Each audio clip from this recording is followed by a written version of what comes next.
Like, we're only 15 levels away from the cap, which is really nice. We're making pretty good progress here on our leveling schedule, and hopefully we'll be able to meet the maximum level before too long. Before the event ends, at least. I mean, that's the goal, right? Get all that level up, jazz. I was about to say jizz, and that would have been wrong. Get all that awesome level up jizz all over me. Oh, baby, that's what I want.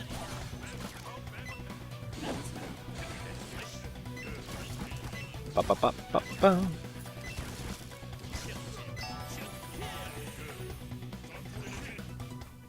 So yeah, looking forward to Avengers 2 Age of Ultron.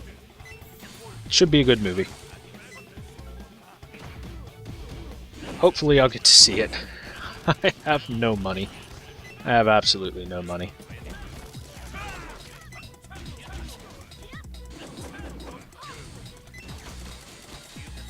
Which is why I watch anime. Anime's pretty darn free. Anime is my main form of visual entertainment, anime and Let's Plays. I like watching Let's Plays of games that I know I'm not going to be able to get. So I can live vicariously through the people that are playing it. Like, I do not have a Wii U, so I know I'm not going to get any new Mario games, or Mario Party, or the new Smash Bros, anything like that. So my ability and chances to play them are very limited to maybe a friend sometime, but that's about it. So watching Let's Plays of that, you know, it gives me at least a taste and a look of what they're all about. And I don't think I'm missing too much in the case of Mario Party 10. I am not a big fan of the car formula for Mario Party. It takes a lot of content out of the game just by changing the formula that way. For example, when you stick everyone together and you remove all these different item types that used to be in there, like all the candies are gone, all the trap stickers that you could place, a lot of the move other people. All of the move other people abilities are completely gone. Warp pipes and stuff. Giant mushrooms are gone. Tiny mushrooms are gone. Just a lot of stuff taken out for this different mechanic. And at least they tried something new, but they tried it new in Mario Party 9 and it didn't do too well. I'm assuming the feedback they're getting is somewhat negative overall. It certainly is for most people in the US. From every Let's Play I've seen of it, most people are like, I prefer the old Mario Party formula better than this, and this has its charms here and there. I mean, there's some good parts about the whole moving together thing. You have different ways to... There's different strategies involved, but they're lesser in what you can do and what's available to you compared to the old Mario parties. And when I say old Mario parties, I mean anything as old as like Mario Party 4 had more to it than Mario Party 10 does. Maybe even further back, but because when you take a look at what's available to you, the tools you have available to you and the stuff, you have very static boards. They're not very dynamic. There's a couple of diverging paths on them here and there, but for the main part, these boards are relatively linear, very straightforward for the most part. If you would like to throw... Oh my god, the grenade got cancelled. That's what my issue was. I was about to toss it and it didn't go. So with these more linear boards, there's less looping around, so the level design overall, which is just the board design, seems to have taken a hit. And the strategic... to steal a term from League of Legends, strategic diversity of strategies allowed in the game has been reduced overall. God, I hate that term that they use all the time and then shit all over it with their updates. So with all those differences that they added, they forgot to add different items to add strategy back into the game. It's like, alright, we added this entirely new mechanic for people to play around with and learn, but we forgot to add the stuff that makes it unique and different. Is the issue. It's like, all of the movement is basically stuff you could have done in really old Mario parties, and then take away some stuff that you could have done in old Mario parties, and that's kind of unfortunate. Because I really loved Mario Party as a series, and I still do. I still have hope for it, and it's still got merits here and there. And again, at least it's trying something new, something a little bit innovative. So I praise it for that. It's trying a couple new things with its formula.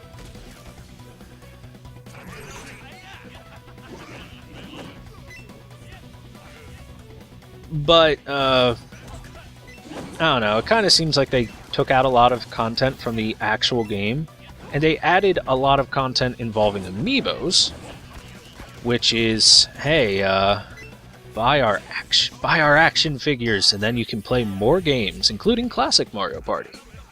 Watered down in a lot of ways, but it does have a cool mechanic where you can mix and match the boards that you're playing on.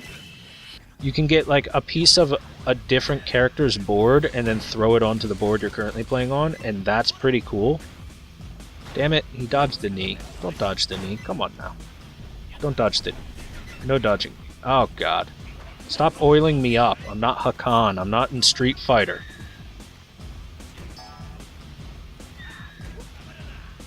Oh, no! My monk got hit. Oh, you got punked.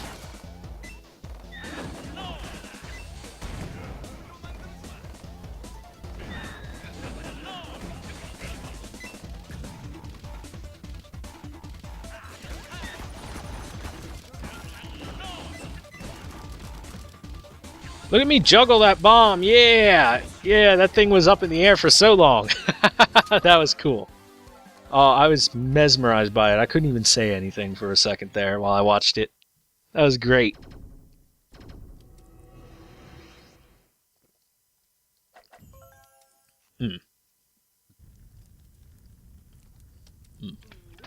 Oh, so back on the topic of cool things that happened recently. Shovel Knight... I think it was for the X-Bone or something. Not 100% sure, but Shovel Knight got a little update for some content added. They added the Battletoads to the game.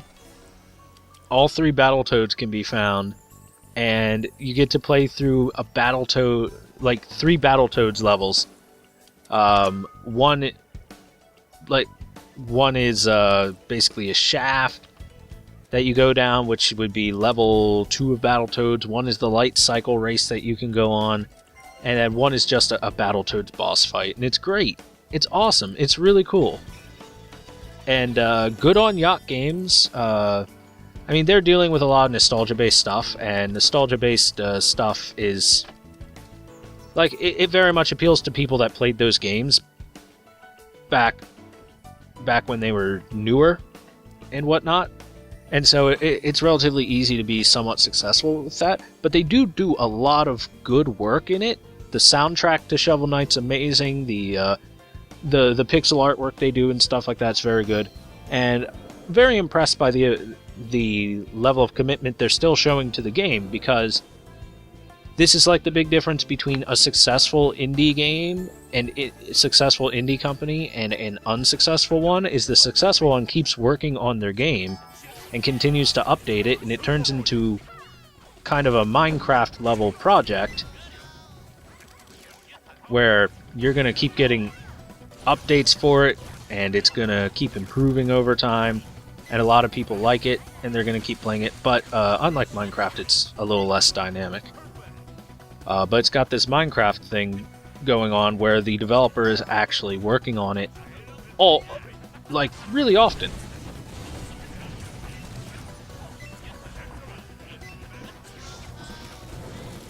And that's something that you like to see, because even AAA games right now get like just thrown out there and then forgotten about. Like I talked about earlier, take a look at Skyrim. Skyrim got released and like no patches almost to fix any of the 3 million broken things in it. And like that's just a huge level of laziness that you're seeing coming out of a lot of developers. There's like one of the big problems with the indie game part of the industry right now, with especially Steamworks and Steam Greenlighting, is that you can get paid for stuff and have like a workable alpha, and you're not obligated to update the game anything past something like that. And you can just completely leave it where it is and just take your money and go on about your business and not have to update it. There's no real big obligation to it. Now, obviously, you'll lose fans and stuff, but still. People can still get very much ripped off by something like that. And that's really not cool.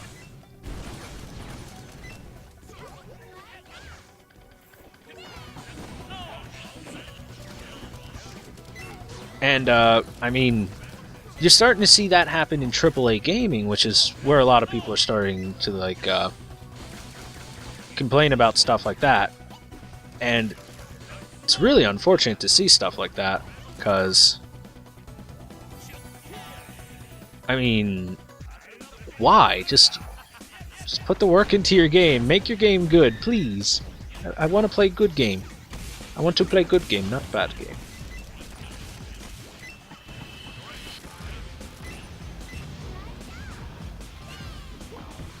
Oh, come on, you have to be kidding. This boss.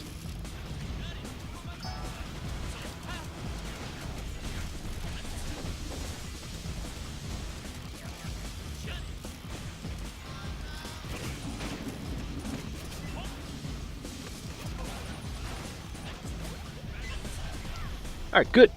Man, he got wrecked by us. Anyway, that's Ultimate Road. You saw that he had significantly higher health in that one. And that's the main quirk about Ultimate Road. One of the slight issues I do have with DFO is the difference in difficulties mainly changes just the it mainly just changes the amount of health and toughness that enemies have. It doesn't really change their AI or their pathing or their reaction to stuff or anything like that. It just changes their health. So it's a very basic level increase in difficulty, kind of a very cheap difficulty increase if you think about it. And that's a little unfortunate.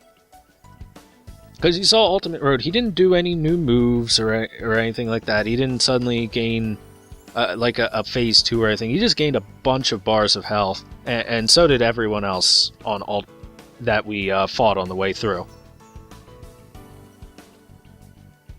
And it would be nice if Neapel did something like that. Like, if Tower of Despair was like that. I'd really like if Tower of Despair was like that, because all Tower of Despair is unfair enemies that are super tough. Like, super tough. They have tons of health, they can chain stun you into death, some of them can just plain one-shot you really easily. They're generally faster than you and higher level than you if you were to actually look at their stats and compare it to levels. And they're just way stronger than you. And that's real artificial difficulty. That's really unfair and stuff. At the very least, the ones that I like are the ones that have like multi-class abilities, and that's a good challenge to have. That's a cool challenge. I like that challenge. Like, give me a priest that can turn into a monk and then use, like, exorcist abilities. That's cool. I like that. Like a monk that can lock you down with the oh, what's that exorcist ability called? Ah, it's off the top of... It's on the tip of my tongue, but it's like the Black Panther thing that can just lock you down. But a monk that can do that, that's a pretty cool ability. That's a cool enemy to face.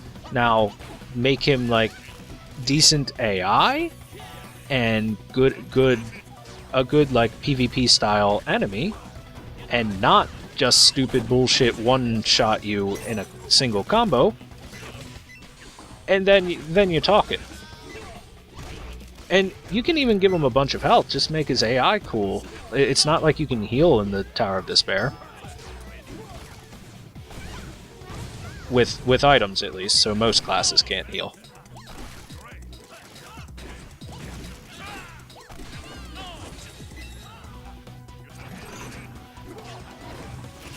I really wish that's how Tower of Despair was handled. Oh well. That would be, like, way more work.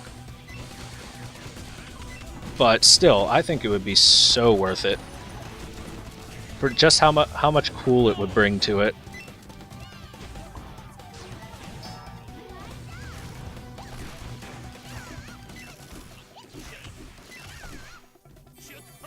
I guess part of the reason I'm saying that is I'm salty about Tower of Despair. Tower of Despair is so fucking unfair. You really gotta, like... You can't go in on most of the enemies. You gotta kind of just lame it out as best you can. And find whatever sort of exploit you can against the enemy in the small ring. Because fighting fair right now is difficult for a lot of classes. Like, on my monk, I've been stuck on one floor for too long. Too long, damn it. And a lot of what I've found for solutions when I'm getting stuck on floors, and I haven't been stuck on too many floors, but the solution seems to always be lame it out and find the exploit. And that generally comes with enemies that just cheat. Cheaters! I guess the AI always cheats in some way. Your only hope is that they don't cheat too hard.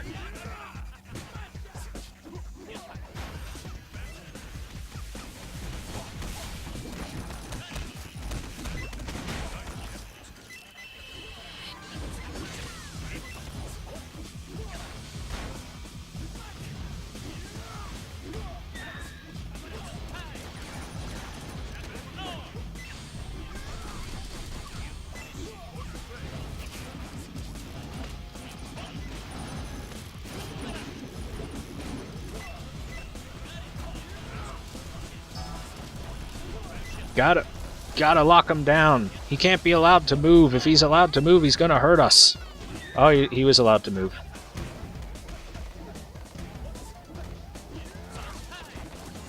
Get him! Pump everything into him! There we go, we did it. Yay! Gonna level up soon. Well, I think we're probably going to level up before the end of this session, and if we don't, I'll be able to level up off-screen in the Tower of the Dead and Altar of Illusions, as that opens up. The Altar of Illusion, I will show... Or... No, it's not Altar of Illusion, is it? Nah, whatever. I'll show off the rest of the Valley of the Dead stuff, some of it, when I start getting epic quests for them. Because I'll be getting epic quests for them eventually, and then I'll show you guys, like, what's up with what's going down around there. In every city, in every town. Alright, so this last run should level us up. We either do an ultimate run with that one person, or we do a full hard run by ourselves. We'll do the full hard run. We'll use our fatigue points well, because this last run will get rid of all of our fatigue, no matter whether we do a short clear or a full clear, so we're gonna do the full clear option.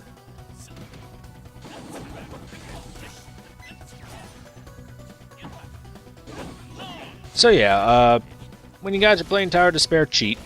I've said this before, cheat. Just cheat. Just cheat as hard as you can.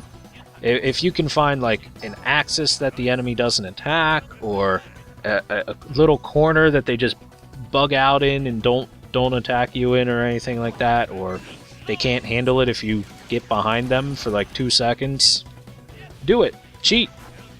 Kill them. Kill those guys, because they're cheating harder than you, because the damage they do is obscene. Just obscene.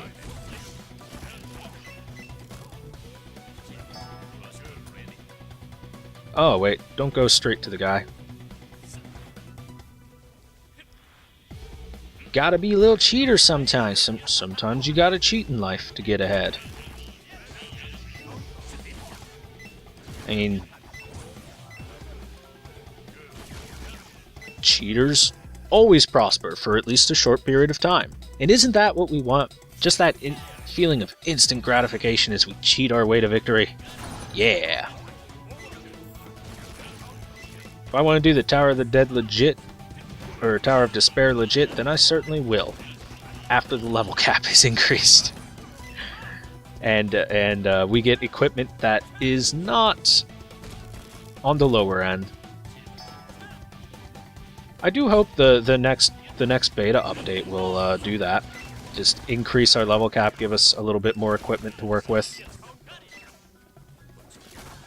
Some new titles, stuff like that. Be nice. But we'll see. That's an update for another day now, isn't it?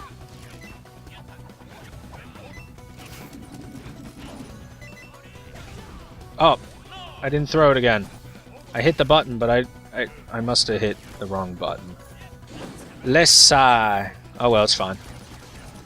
I did get hit with the bomb, but it only grazed me, and I didn't get chain bombed by them. If you get chain bombed by those arsonists, oh man, I pray for you, because you're probably dead. At least it's very likely that you're going to die. Whoops, threw that grenade way high.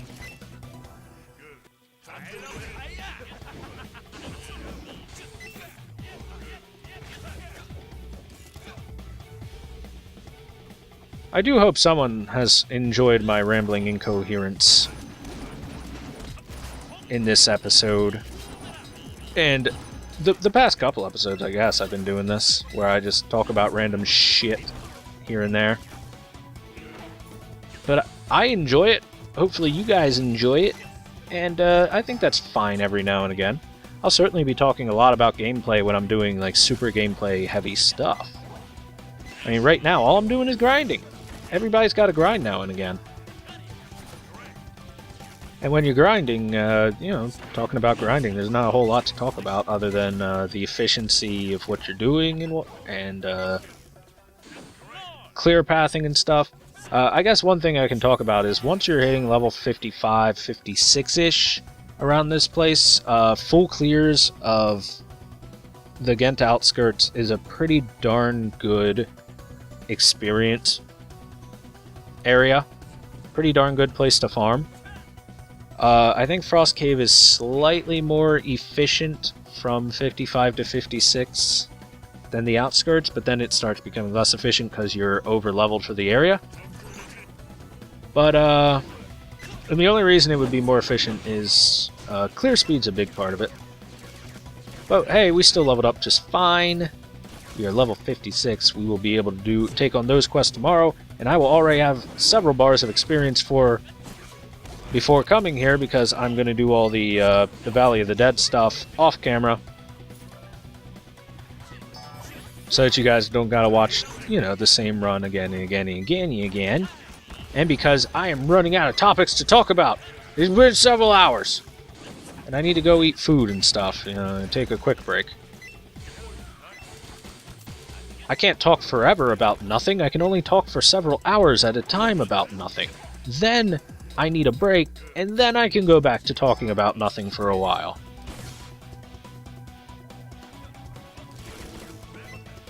See, that's how the dynamic works. That's how you become YouTube. And not a YouTuber, just YouTube itself. The whole entirety of YouTube. Oh, I didn't jump out of the way in time. I saw it coming, too.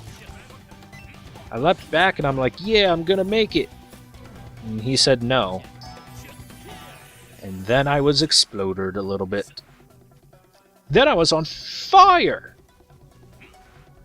Oh, that was a harsh F. That was a really harsh F in fire.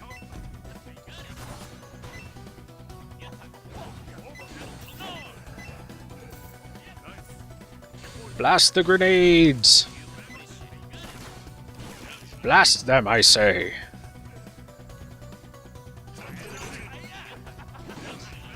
I believe the next Ghent area is the west wall.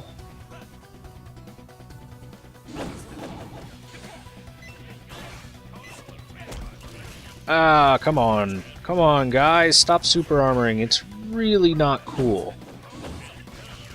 Yeah, backing yourself up against the corner is usually a good plan, but not against guys with ranged attacks that are throwing grenades at you all the time, and guys that can walk up to you and just super armor through the hit stun on your attacks. So, yeah, I should not have been in the corner there. Nobody puts baby in the corner. Nobody!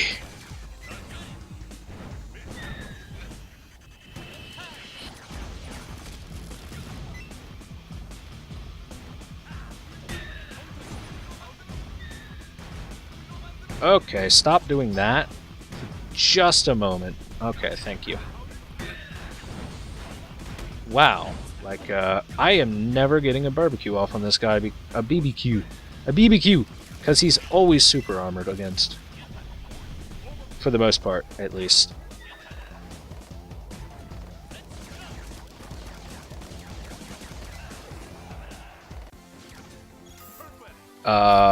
Got behind you. Okay, sure. Sure you did. That was his dying words were, haha, got behind you. Ugh!